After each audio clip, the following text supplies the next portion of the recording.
जिस योगी का मन मुझ में स्थिर है वह निश्चय ही दिव्य सुख की सर्वोच्च सिद्धि प्राप्त करता है। वह रजोगुण से परे हो जाता है।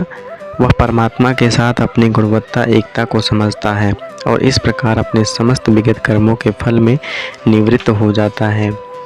ब्रह्मभूत यह अवस्था है जिसमें भौतिक कल्पमत से मुक्त होकर भगवान की दिव्य सेवा में स्थिर हुआ जाता है। मंद भक्ति जब तक मनुष्य का मन भगवान के चरण कमलों में स्थिर नहीं हो जाता तब तक कोई ब्रह्म रूप में नहीं रह सकता। भगवान की दिव्य प्रेमा भक्ति में निरंतर प्रवृत्त रहकर कृष्ण भावनामृत में रहना रजोगुण तथा भौतिक कल्पमत से मुक्त होना है। इस प्रकार योगाभ्यास में निरंतर लगा रहकर अध्यात्म संयमी योगी समस्त भौतिक कल्पमत से मुक्त हो जाता है और भगवान की दिव्य प्रेमा भक्ति में परम सुख प्राप्त करता है। आत्म साक्षात्कार का अर्थ है भगवान के संबंध में अपनी स्वाभाविक स्थिति को जानना। जीव भगवान का अंश है और उसकी स्थिति भगवान की दिव्य सेवा करते रहना है। ब्रह्मा के साथ यह दिव्य संनिध ही ब्रह्मा स्पर्श कहलाता है। वास्तविक योगी समस्त जीवों में मुझको तथा मुझ में समस्त जीवों को देखता है। निसंदेह स्वरूप सिद्धि व्यक्ति मुझे परमेश्वर को सर्वत्र देखता है। कृष्ण भावना भावित योगी पूर्ण दृष्टा होता है क्योंकि वह परम ब्रह्मा कृष्ण को हर प्राणी के हृदय में परमात्मा रूप में देखता है। अपने परमात्मा रूप में भगवान एक कुत्ते और एक ब्राह्मण दोनों के हृदय में स्थिर होते हैं। पूर्ण योगी जानता है कि भगवान नित्य रूप में दिव्य हैं और कुत्ते या ब्राह्मण में स्थिर होने से भी भौतिक रूप में प्रभावित नहीं होते। यही भगवान की परम निरपेक्षता है। यद्यपि जीवात्मा भी एक एक हृदय में विद्यमान है किंतु वह एक साथ समस्त हृदय में है। आत्मा तथा परमात्मा का यही अंतर है। जो वास्तविक रूप में योगाभ्यास करने वाला नहीं है वह इसे स्पष्ट नहीं देखता। एक कृष्ण भावना भावित व्यक्ति कृष्ण को आस्तिक तथा नास्तिक दोनों में देख सकता है।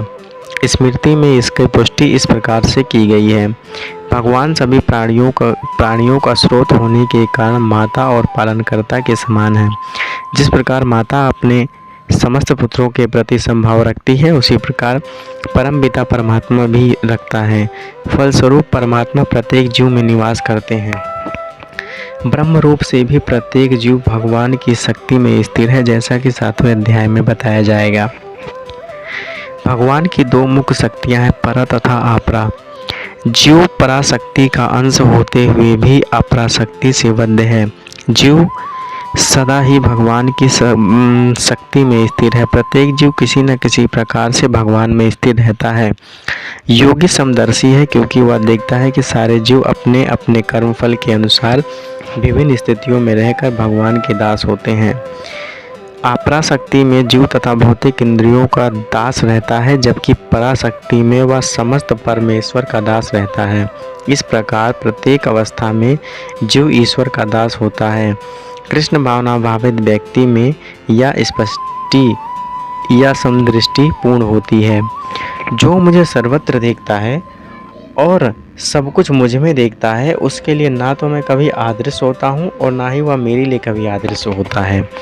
कृष्ण भावना भावित व्यक्ति भगवान कृष्ण को सर्वत्र देखता है और सारी वस्तुओं को कृष्ण में देखता है। ऐसा व्यक्ति भले ही प्राकृतिक की पृथक पृथक अभिव्यक्तियों को देखता प्रतीत हो किंतु वह प्रत्येक दशा में एक कृष्ण भावनामृत से अवगत रहता है। प्रत्येक वस्तु कृष्ण की ही शक्ति की अभिव्यक्ति है। कृष्ण भावनामृत का मूल सिद्धांत यह है कि कृष्ण के बिना कोई अस्तित्व नहीं है और कृष्ण ही सर्वेश्वर हैं। कृष्ण भावनामृत कृष्ण प्रेम का विकास है। ऐसी स्थिति जो भौतिक मोक्ष से भी परे है। आत्म साक्षात्कार के ऊपर कृष्ण भावनामृत की इस अवस्था में भक्त कृष्ण से इस अर्थ में एक रूप हो जाता है कि उसके लिए कृष्ण ही सब कुछ हो जाते हैं और भक्त प्रेम में कृष्ण से पूरित हो उठता है।